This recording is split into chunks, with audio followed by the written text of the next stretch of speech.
Olá, eu sou Ludmila Rocha e esse é o Poder 360 Entrevista. Nessa quarta-feira, 7 de outubro, a gente conversa com o economista Cláudio Fristach, que é presidente da Interb Consultoria. Cláudio foi Principal Economist de Energia e Indústria do Banco Mundial. Também foi professor adjunto da Universidade de Georgetown. Obrigada por nos conceder a entrevista, professor. Prazer. Professor, eu começo perguntando, não tem como falar de outra coisa, qual que é o impacto da pandemia para o setor de infraestrutura no Brasil? Bem, óbvio que a pandemia afetou a economia como um todo e a infraestrutura, o setor de infraestrutura é parte da economia, então teve um impacto. Mas, na realidade, se nós pensarmos em termos de investimentos em infraestrutura para o ano de 2020, o impacto foi, eu diria, de segunda ordem. Ele foi relevante, mas quando, no início, março, abril, enfim, a expectativa é que poderia ter sido pior do que na realidade foi. Primeiro porque muitos dos investimentos em infraestrutura são investimentos de longa duração, enfim, os compromissos são compromissos tais que você não reverte esses compromissos da noite para o dia, e os investidores em infraestrutura eles têm essa perspectiva, uma perspectiva de médio e longo prazo. Então, óbvio, apesar da incerteza que o mundo e o Brasil foram colocados, digamos assim, por conta da pandemia, a maior parte dos investidores e dos investimentos, eles não arrefeceram. Localmente, topicamente, quando você está pensando em obras, com muita gente, algumas obras tiveram efetivamente que ter sido paralisadas, por conta de razões sanitárias, evidentemente. Tá? Mas a maior parte dos investimentos continuaram mais ou menos no ritmo anterior. Quais são as grandes exceções? Você teve uma exceção que é relevante, que são os aeroportos, porque realmente a parte aeroviária e logo as infraestruturas ligadas à parte aeroviária, fundamentalmente os aeroportos, foram muito afetados. Enfim, então esse sim é uma dimensão relevante que afetou os investimentos na modernização, na expansão, etc. Apesar de que a maior parte dos investimentos já foram feitos, né, em anos recentes. Uma outra área que também foi afetada foi a mobilidade urbana. De novo, a queda das receitas foi dramática, e a parte do CAPEX, digamos assim, os investimentos também foram afetados. Mas, de modo geral, quando você pensa em investimentos em infraestrutura, foram relativamente pouco afetados. A operação dos ativos, em alguns casos, como estava mencionando, aeroportos, trens, metrôs, efetivamente, rodovias, foram mais afetados. E o senhor acha que as prioridades de investimento em infraestrutura vão mudar por conta da pandemia no futuro, ou como são investimentos a longo prazo, eles já estão estabelecidos? E que a pandemia mostrou, teve um efeito em várias dimensões. Em primeiro lugar, na medida em que a comunicação, a telecomunicação, mas a comunicação se tornou absolutamente essencial, tanto do ponto de vista das famílias quanto das empresas, a ênfase no setor de telecom, na quinta geração, se tornou muito mais clara. O nosso país, como aliás todos os países, enfim, são hoje muito dependentes das redes de telecomunicações, de tal maneira que você tem que pensar em termos de cobertura, claro, velocidade e todos os parâmetros de qualidade das telecoms. Enfim, então essa é uma dimensão que, claro que muita gente já sabia disso, mas a pandemia dramatizou essa dimensão da infraestrutura. Uma segunda dimensão que foi também extremamente, digamos assim, que apareceu a olhos vistos para toda a população, é a importância do saneamento básico. Isso na sua ligação tanto com a saúde pública quanto o próprio aprendizado.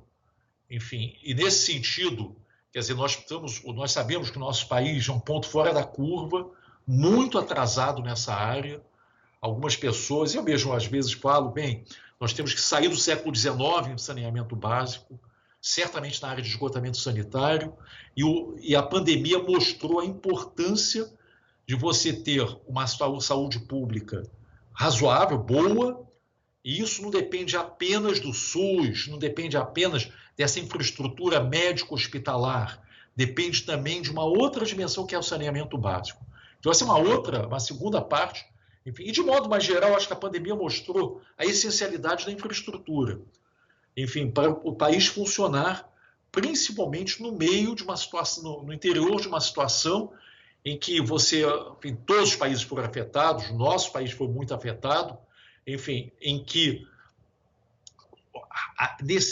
você tem que se comunicar virtualmente, não só em termos virtuais, mas, enfim, em que o país depende muito da logística, depende muito do saneamento, depende muito de telecomunicações, depende muito da sua infraestrutura. Essa é a grande lição da pandemia.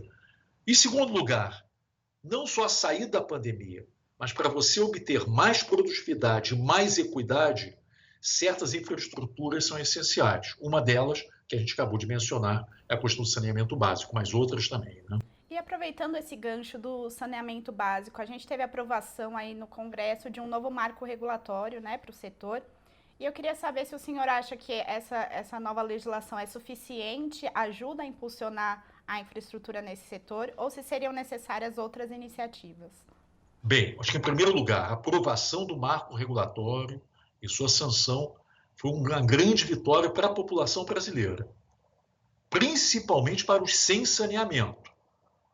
Pessoas que hoje, famílias que hoje estão à margem do saneamento básico, à margem do esgotamento sanitário, enfim, e são, na verdade, grosso modo, cerca de 100 milhões de brasileiros que não têm acesso ao saneamento básico na dimensão de esgotamento sanitário. Enfim, então, em primeiro lugar, acho que foi uma grande vitória. Em segundo lugar, existe um veto muito importante do governo, que é o veto ao artigo 16 da nova legislação, e esse veto eu espero que o Congresso mantenha esse veto, porque esse veto diz basicamente o seguinte: nós não podemos esperar mais 30 anos para a modernização do setor, porque o artigo 16 concede às empresas estatais mais 30 anos dentro do marco antigo, digamos assim. Você pode dizer, bem, Cláudio, não é exatamente porque, afinal de contas, vão ter que repactuar os contratos, esses contratos vão ter obrigações, é verdade. Mas quem sabe se essas empresas vão ou não poder cumprir essas obrigações.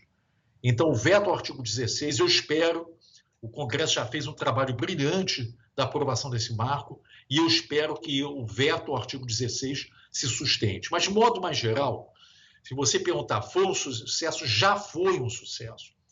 E nós temos a prova dos 9. E a prova dos 9 é a competição que acabou de acontecer em Alagoas, estruturado pelo BNDES, junto com o governo do estado. Nós tivemos uma competição com 7 contendores. Muitos não acreditavam que ia acontecer. Praticamente ninguém imaginou que iam ter 7 contendores e ninguém imaginou que você ia ter um ágio, digamos assim, por assim dizer, de 2 bilhões de reais. O valor mínimo para você ganhar aquela concessão para a região metropolitana de Maceió eram 15 milhões, se não me engano, 15 milhões, me parece, e chegou a 2 bilhões. Isso quer dizer que o grau de interesse do setor privado em entrar no setor de saneamento básico e universalizar os serviços é muito grande. Então, isso aí foi uma grande vitória. É uma vitória de tudo da população, é uma vitória, em primeiro lugar, dos sem saneamento. Eu espero, eu estou falando aqui do Rio de Janeiro, eu espero que no caso da SEDAI seja igualmente um grande sucesso. Nós estamos décadas atrasados aqui no Rio em termos de saneamento básico. Essas empresas, infelizmente, praticamente todas, com pouquíssimas exceções, pouquíssimas, as empresas estatais são empresas com problemas de governança, capturados por grupos políticos ou grupos empresariais, enfim, tem problemas de gestão, não são empresas muito bem geridas, são problemas capturados também pelas corporações. Nós fizemos trabalhos mostrando, basicamente, que o aumento das tarifas foram transferidos para os salários dos funcionários não foram transferidos para os investimentos. Nós temos que mudar essa situação e o novo marco regulatório é a condição necessária, mas não suficiente, mas é a condição necessária para a gente transformar essa situação. Sustentar o veto ao artigo 16 seria essencial para nós nos movermos mais rápido na direção da modernização do saneamento básico no país. Professor, e comentando esse apetite da iniciativa privada, a gente tem visto uma saída de investimento estrangeiro ao longo do ano aqui do Brasil. O governo Bolsonaro tem uma premissa liberal e afirma que os investimentos devem ser feitos pela iniciativa privada. Nesse contexto, quem que vai fazer os investimentos em infraestrutura aqui no Brasil? Olha, eu acho uma excelente pergunta. Nós temos um déficit anual da ordem de 150 bilhões de reais. O que quer dizer isso? Nós investimos, quando falando nós investimos, em setor público, setor privado, investimos menos que 2% do PIB. Temos que investir, no mínimo, 4% por 20 anos, ano após ano consecutivo. Se a gente faz uma conta rápida, um pouquinho acima de 4%, o PIB hoje, nominal, 2020, projetado pelo IBRE, é da ordem de 7 trilhões de reais. IBRE da Fundação Getúlio Vargas. Tá? Isso quer dizer, um pouquinho mais de 2% do PIB são 150 bilhões. Esse é a brecha que nós temos que cobrir. De onde é que vão vir esses recursos? Vão ter que vir necessariamente do setor privado. O setor público não tem esses recursos. Infelizmente, nós estamos no meio de uma crise fiscal. Já não estávamos bem antes da pandemia, vamos sair mais fragilizados após a pandemia. Então, a questão que se coloca para a sociedade, para o governo, para a sociedade, para todos nós aqui, é como é que nós vamos obter esses 150 bilhões. Então, há uma agenda. E essa agenda, pelo menos na minha perspectiva, é muito clara. Ponto 1 da agenda. Não vamos dar tiros no nosso pé. O que quer dizer isso? O governo Bolsonaro é um governo, com todo respeito, esquizofrênico. É um governo meio dividido. Você tem uma parte de racionalidade, enfim, que efetivamente está vendo uma forma de melhorar a economia, melhorar a infraestrutura, melhorar a área de energia. Então, vamos lá, Ministério da Economia, Ministério da Infraestrutura, Ministério de Minas e Energia, também o Ministério da Agricultura, enfim. Mas você tem uma outra parte desse governo que é extremamente ideológica e que se prima por dar tiro no seu próprio pé. Na verdade, é o pé do Brasil. Enfim, e que parte é essa? Ministério de Meio Ambiente, Ministério das Relações Exteriores, em que, infelizmente, está sistematicamente atuando para isolar o nosso país do restante do mundo. E eu falo isso como brasileiro, como cidadão. Enfim, em primeiro lugar, como cidadão. Em segundo lugar, como cidadão que se interessa particularmente pela área de infraestrutura e vê o efeito que isso está tendo nos investidores. Nós conversamos dia sim, dia não com investidores. E hoje, os investidores, infelizmente, eu acho que o governo ainda não entendeu, essa parte mais ideológica do governo, não entendeu que a questão ambiental, que era uma questão de natureza secundária alguns anos atrás, hoje é a número 1. Os investidores, primeira coisa que perguntam é o seguinte: o que está acontecendo no Brasil em termos de meio ambiente? O que está acontecendo com o Brasil em termos de Amazônia? O que está acontecendo no Brasil em termos de queimadas na Amazônia, no Pantanal? O que está acontecendo no Brasil com a falta de fiscalização? Com um ministro que fala de passar uma boiada? O que está acontecendo com o nosso país? E isso daí é o que os investidores questionam. E não são apenas os investidores europeus, os investidores dos países nórdicos, que tradicionalmente têm um interesse maior. São os investidores americanos e asiáticos. Então, esse é o primeiro ponto. Vamos parar de dar tiro no nosso pé. Sim. Eu ia até perguntar especificamente para o senhor que a gente teve hoje uma rejeição simbólica, né, do Parlamento Europeu ao acordo do Mercosul, justificado aí por essa questão ambiental. Exatamente. Eu ia perguntar sobre essa questão do investidor europeu especificamente. Mas não é só o investidor europeu. Eu acho que as pessoas estão perdendo a noção que o investidor americano hoje se preocupa da mesma forma.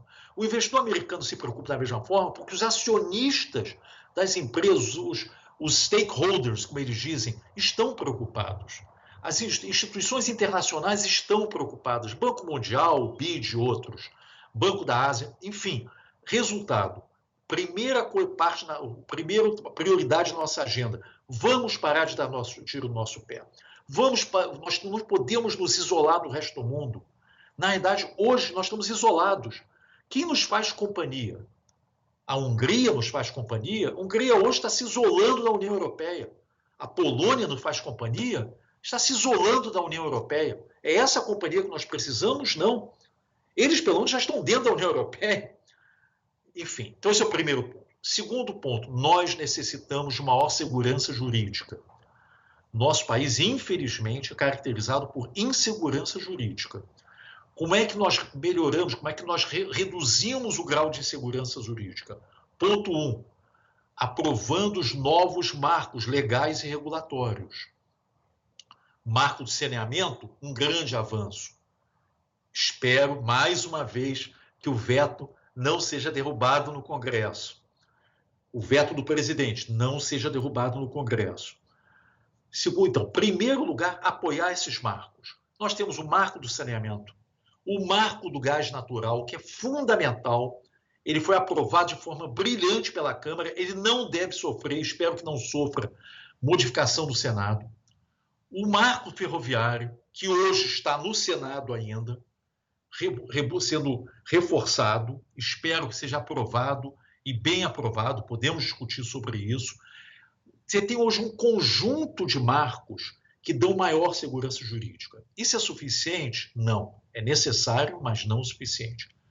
O que está acontecendo é que, ao mesmo tempo que a aprovação desses marcos, você tem decisões, muitas das quais não são inteligíveis, seja à luz do direito, seja à luz das consequências que essas decisões podem trazer para o setor de infraestrutura. Por exemplo, com todo respeito ao ministro que preside o STJ, a decisão em relação à linha amarela é uma decisão incompreensível.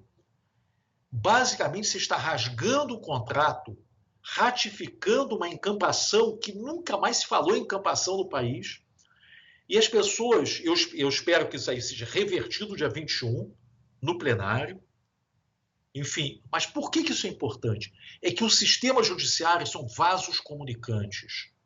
Decisões que são tomadas numa instância se comunicam com todas e se comunicam com o restante do país. Essa decisão da linha amarela, ela foi, de novo, uma decisão que levou a questionamentos pelos investidores, tanto por gente que já está no setor, quanto gente que tem interesse no setor. E não é só pessoas que estão no setor de transportes. Investidores em saneamento básico já estão questionando. Investidores que têm interesse no Rio de Janeiro, não só na cidade, no estado do Rio de Janeiro, já questionam. Então, nós temos que entender o seguinte, assim, como cidadão, nós temos que fazer um apelo ao judiciário para que não tome decisões que aumentem o grau de insegurança jurídica e que sejam, não só que sejam consistentes à luz do direito, mas que pensem nas consequências das suas decisões. Diga-se de passagem, você tem uma lei, que é a lei básica, né, que é uma legislação da introdução das normas do direito do país, né, que fala exatamente da importância, num dos seus artigos, fala exatamente da importância de medir as consequências das decisões. Então, eu diria o seguinte, isso é o segundo ponto, temos que reduzir o grau de insegurança jurídica. Terceiro, temos que aumentar o grau de previsibilidade regulatória. Em 2019, foi aprovada uma lei muito importante, a nova lei das agências. Mas essa lei, para ser plena, o presidente, o executivo, necessita propor que as agências, você tem hoje cerca de 20 diretorias vagas nas agências. Então, as agências estão hoje capengas. É muito ruim. Existe uma percepção, é importante se dizer isso, uma percepção que as agências estão sendo politizadas. É péssimo, porque isso aumenta o grau de imprevisibilidade regulatória, aumenta o risco regulatório, aumenta o prêmio de risco regulatório. E os investidores vão cobrar um preço por isso. Então, o que nós vimos, então, nessas 3 sugestões, o custo para o erário, o custo para o Tesouro Nacional é zero. Nós estamos falando de medidas, de iniciativas que não têm custo nenhum para o Tesouro. É só ganho para o país, zero custo para o Tesouro. E uma última medida muito importante, vamos repensar no financiamento da infraestrutura. E existe um conjunto de iniciativas para nós provermos mais recursos para o setor com custo zero para o Tesouro. Enfim, aí nós não vamos ter tempo, imagino, para discutir tudo isso, mas o ponto é o seguinte, existe uma agenda, essa agenda é clara, ponto de partida, vamos parar de dar tiro no nosso pé. Professor, eu queria entrar aí em alguns marcos regulatórios que o senhor comentou aí ao longo dessa resposta anterior. Primeiro, eu queria falar do marco das ferrovias, né, que está ainda em tramitação do Senado. Qual que é a avaliação do senhor a respeito do texto? O senhor acha que precisa mudar? Olha, isso foi uma iniciativa do senador José Serra, que tem uma excelente assessoria. Ela está ainda no Senado, está tramitando no Senado. Em primeiro lugar, ela foi inspirada em algo que revolucionou o setor ferroviário dos Estados Unidos. Acho que é importante dizer o seguinte, isso não é uma jabuticaba, muito pelo contrário. Em 1980, foi assinado o Staggers Act, e esse é o ato de desregulamentação, desregulamentação do setor ferroviário, que estava morrendo nos Estados Unidos. O setor ferroviário não estava nem conseguindo competir com os caminhões, nem para longas distâncias. E esse setor, então, nós temos aí a desregulamentação do setor ferroviário nos Estados Unidos, fazem esse ano, em maio desse ano já fez, na realidade, 40 anos. Estamos um pouquinho atrasados, 4 décadas, mas é melhor chegar do que não chegar. Então, depois de 4 décadas, qual é a experiência americana? Uma experiência de sucesso absoluto. O que eles chamam de short lines, essas linhas, na verdade é short lines entre aspas, porque tem short lines com mais de 1.600 quilômetros. Mas eles dividiram em 5 classes de ferrovias. As classes 1 e 2 são as classes com faturamento maior, as classes 3, 4 e 5 com faturamento menor. Essas classes 3, 4 e 5, elas são sujeitas a uma regulamentação muito simplificada e que aqui no Brasil se traduz no regime de autorização. Hoje, se eu quiser construir uma mini ferroviazinha, um mini trecho de 10 quilômetros, vai ser uma concessão, que é uma complicação danada. Tá? Enfim, então, esse marco regulatório que está hoje no Senado, ele possibilita que, ao menos nas nossas contas, mais de 10 mil quilômetros de ferrovias não utilizadas ou subutilizadas, ou projetos que não existem, projetos de trechos ferroviários que simplesmente não existem, eles passem a existir no regime simplificado. Então, essa é uma coisa importantíssima. Em segundo lugar, eu acho que nós temos que reduzir a carga regulatória do setor ferroviário. Enfim, então, essas duas medidas, de um lado, transformar o que hoje o regime, adicionar ao regime de concessão, o regime de autorização, que já existe, por exemplo, no setor portuário, e reduzir a carga regulatória das ferrovias que estão hoje sob regime de concessão. Isso é fundamental para aumentar a participação das ferrovias, tanto as existentes quanto as futuras ferrovias, na matriz de transporte e reequilibrar a matriz de transporte. Professor, a sua consultoria fez um estudo aí que abarca aí essas questões, mas fala também da importância da renovação antecipada de contratos, né, que traria aí uma alta de investimento nos próximos anos. Como que funcionaria essa renovação e por que ela impulsiona investimentos nesse setor ao longo dos próximos 6 anos, se eu não me engano? Na verdade, a renovação já começou. Enfim, em alguns casos já teve renovação, vão ter em outros casos. Ela tem 2 grandes vantagens. Uma é porque você tem compromissos de investimento. seja na sua própria linha, etc., seja em que o governo denominou, que eu acho uma forma inteligente, investimentos cruzados, que é, por exemplo, o que a Vale está se comprometendo a fazer, com a ferrovia, com um trecho grande, de quase 400 quilômetros, com a ferrovia de integração centro-oeste. Então, então, impulsiona os investimentos. Mas, igualmente importante, e eu acho que isso é uma coisa que se dá menos ênfase, a renovação antecipada propicia a atualização dos contratos. Os contratos atuais, eles são um legado da desestatização. Então, primeiro ponto, durante a desestatização dos anos 90, eu, inclusive, cheguei a participar desse processo, havia uma dúvida se com exceção da antiga Ferrovia do Aço, se qualquer outra ferrovia se conseguia se desestatizar. Havia realmente um ceticismo muito grande no mercado e até no BNDES, que foi o organizador desse processo. Todo mundo sabia o seguinte, a Ferrovia do Aço, que era a ferrovia mais nova, sim, isso aí, que hoje é MRS, né?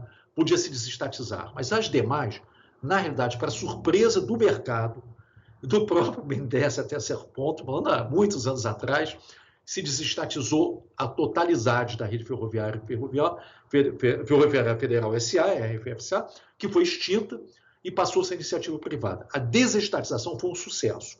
Apesar que muita gente diz, mas não foi, porque pelo contrário, foi um sucesso. Aumentou a produção, porque isso é o que estava no contrato, reduziu-se o número de acidentes dramaticamente, nós mostramos isso nos estudos, tá? E você transformou o setor. Chegamos agora numa nova fase.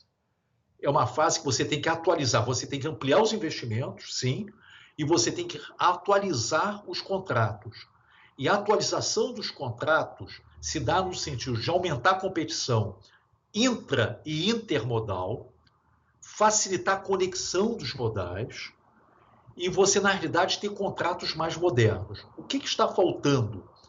O que está faltando ainda não é um problema de um contrato ou outro, mas é de reduzir a carga regulatória no setor, de um lado, e modernizar o marco regulatório de uma forma mais ampla, que é exatamente a tentativa do Senado.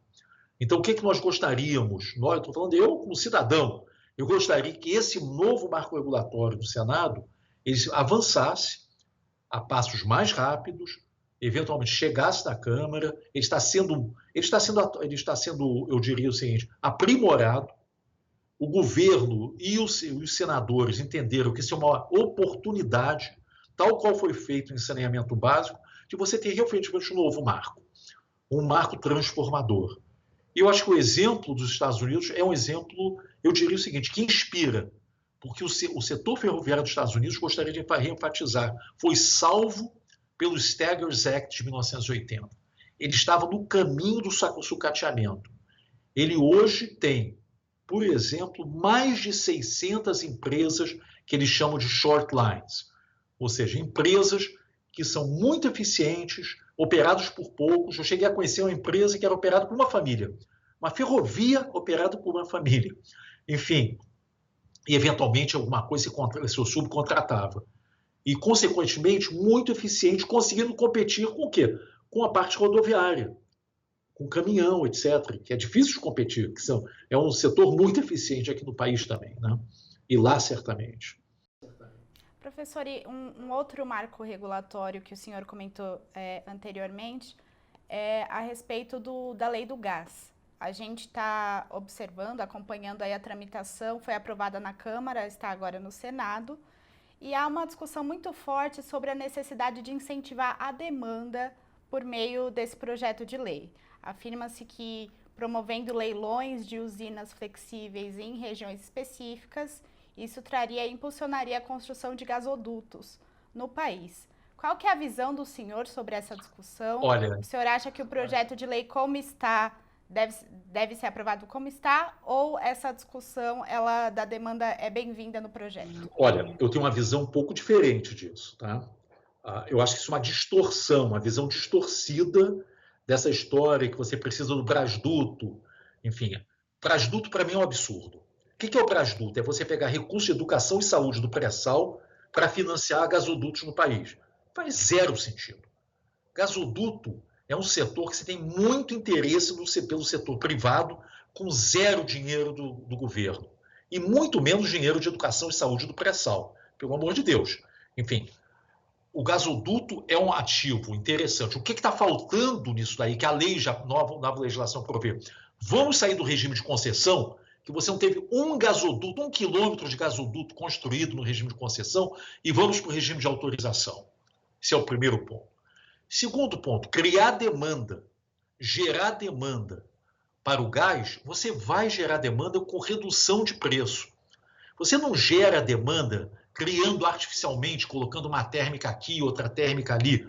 Primeiro que está fora do planejamento elétrico, e o planejamento elétrico é muito bem feito no Brasil, então você atravessar o planejamento elétrico com essas, digamos assim, com essas termoelétricas ad hoc faz zero sentido. Zero sentido. Você vai gerar demanda, e nós temos uma demanda potencial não atendida pelo gás. Por que essa demanda potencial está em potência? Porque o preço do gás hoje é altíssimo no país. E por que o preço do gás é altíssimo? Porque você tem monopólios estaduais. Pela Constituição, por uma distorção da Constituição de 88, cada estado tem seu monopólio. E esse monopólio cobra preços de monopólio. Essa é a razão. A nova lei, ainda que ela não é uma emenda constitucional, ela vai criar um ambiente de maior abertura, junto com o fato que o CAD exigiu da Petrobras que também desverticalize. Então, a combinação da nova legislação, do termo de compromisso de nova conduta pela Petrobras, vai gerar uma redução de preço. Então, o ponto de partida é: vamos reduzir o grau de monopólio, digamos assim, e verticalização do setor. Vamos introjetar competição no setor. E ao introjetar competição no setor, você reduz o preço do gás. Ao reduzir o preço do gás, você vai ampliar o mercado. Essa é a maneira inteligente e sensível e consistente com o interesse público de ampliar o mercado. Você não amplia o mercado artificialmente. Vou colocar uma térmica aqui, outra térmica ali, subsidiada por quem? Por todos nós. Nem tampouco financiar, enfim, o chamado Brasduto, financiar gasoduto. Quem? Quem financia o gasoduto? Todos nós. Na verdade, é o dinheiro do pré-sal que deveria ir 100% para educação e saúde. Vamos pegar um naco para financiar gasodutos. Não tem nenhum sentido. A maneira de expandir esse setor é fundamentalmente introjetar competição, mais competição no setor. É hoje um setor completamente engessado. Ainda é um setor engessado. Ele vai se desengessar com a nova legislação que foi aprovada na Câmara. Eu espero que o Senado não mexa nessa legislação. Essa é uma legislação excelente que foi aprovada na Câmara e foi muito bem aprovada, com um voto brilhante. Em primeiro lugar, então, o mercado vai ser criado com base, em primeiro lugar, maior competição. Segundo lugar, redução de preços. Sim, porque o preço do gás no Brasil é altíssimo.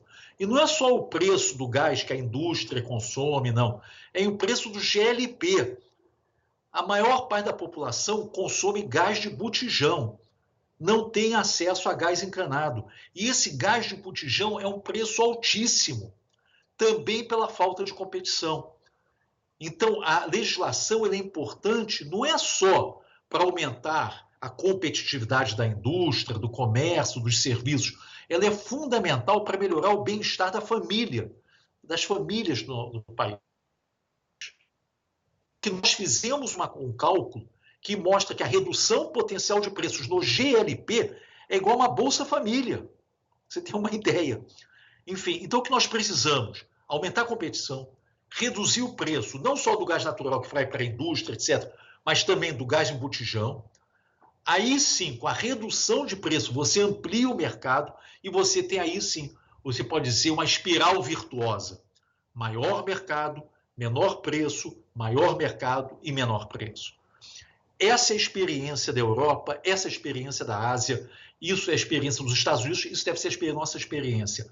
Nós não precisamos de subsídios artificiais, imagina, de financiamentos extraordinários vindo do pré-sal, roubando dinheiro da educação e saúde para financiar algum gato gordo, enfim, que tenha para construir gasodutos. Nós não precisamos disso. Isso daí é o velho Brasil, onde você usa o Estado brasileiro para colocar recursos na mão de poucos. Nós precisamos fazer o oposto, abrir o setor, introjetar a competição, reduzir os preços e ampliar o mercado. Professor, há uma argumentação de que com os baixos preços aí no GNL, no mercado internacional, essa legislação ela vai privilegiar a importação do gás em detrimento da nossa exploração do pré-sal. Qual é o argumento do senhor em relação a esse tipo de argumentação? Primeiro, isso não é verdade, porque o gás do pré-sal é mais competitivo que o gás importado. O problema é exatamente o seguinte, você está no pré-sal, sentado no pré-sal. Eu, como produtor do pré-sal, entre aspas, óbvio, né? Eu tenho que tomar uma decisão com implicações nos próximos 5, 10, 15 anos. O que eu preciso? De um marco regulatório que me dê segurança jurídica, com base no qual eu vou investir. O que eu tenho que investir? Eu vou investir em gasodutos, eu vou investir em plantas, em UPGNs, plantas que transformam aquele gás em algo que eu consigo lá consumir.